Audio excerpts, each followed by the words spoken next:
Hi everybody, maayong adlaw sa tanan ug unta okay ra pod ang tanan.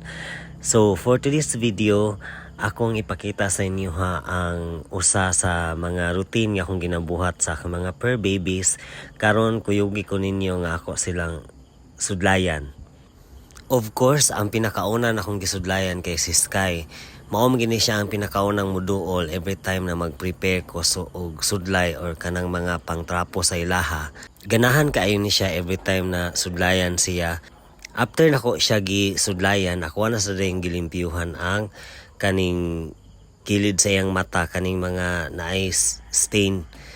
Kay kani man good before si Sky na ani something iyang mata which is na address naman siya kay kanang gipa tambalan ni Doc, and karon naala lang ko'y gina drop ana sa iyang mata kung naaga ni siya yung mga something gasambon-sambon.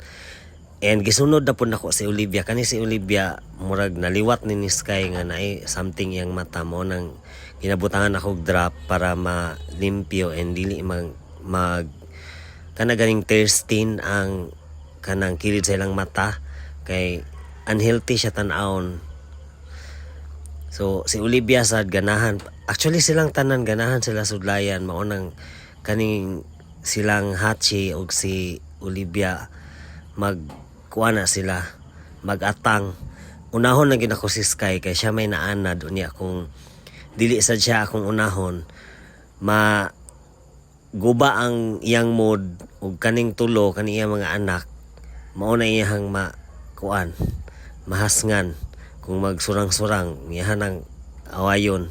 So maing unahon na lang yun siya kay para way samok. Well, nagsudlay ko, mag-story time day ko about ani kung anong naabot ni 5 ka buok ako mga fur babies. So sa tinuod lang guys, unexpected gid nga moabot ning tulo. Kay ang ako arag yung kuan, okay na ko kay Sky o kay Snow kay kanang giipang-adapt ra ba nako ni. Unya, katong time nga nanguwag si Snow, dili man unta na siya maabot ni Sky, pero ang gwapa, siya mo'y nag-adjust, mao nang naabot siya ni Sky, nabridan, ug nabuo ning tulo.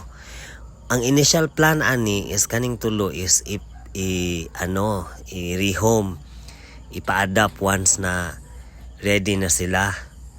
Pero ang nahitabo, kanang since ako maginagatiman ani nila, I mean ni Snow gikan pa lang pagburos, ako nagatiman, nag-provide sa iyang mga needs, and moto na pag madagko na ang mga itoy like kanang pwede na sila i-dispose na. Pero guys, dili siya yung anak kadali kay ngano kung kamo ang gaatiman sa ilaha gikan pa lang sa ilang kanang katong mga gagmay pa kay sila, maglisod mo og kanang let go sa ilaha.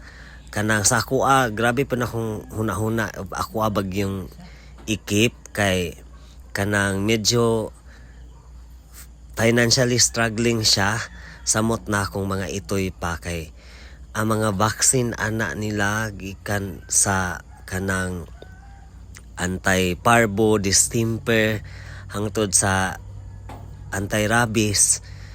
Dili siya yung anak kadali kay kung sakto akong himduman per adto nako sa vet, I think mga 2,000 ang magasto sa ilahang tulo.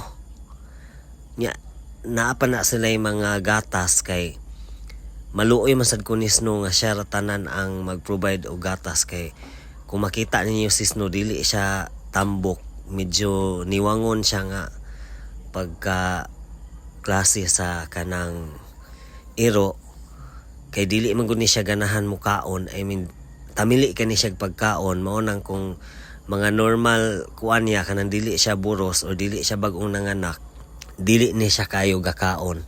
Unya balik ta ngano wa na ko ni na dispose.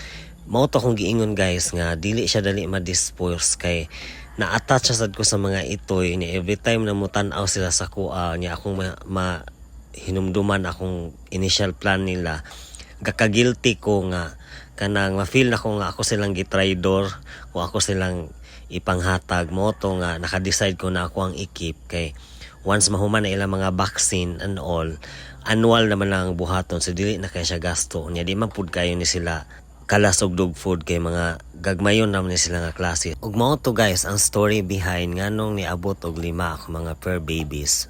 And for now dili na ni sila managhan kay kaning mga laki si Hachi, si Hami ug si Sky kanang nakapon na ni sila. And that's all for today's video. Thank you so much for watching. Bye!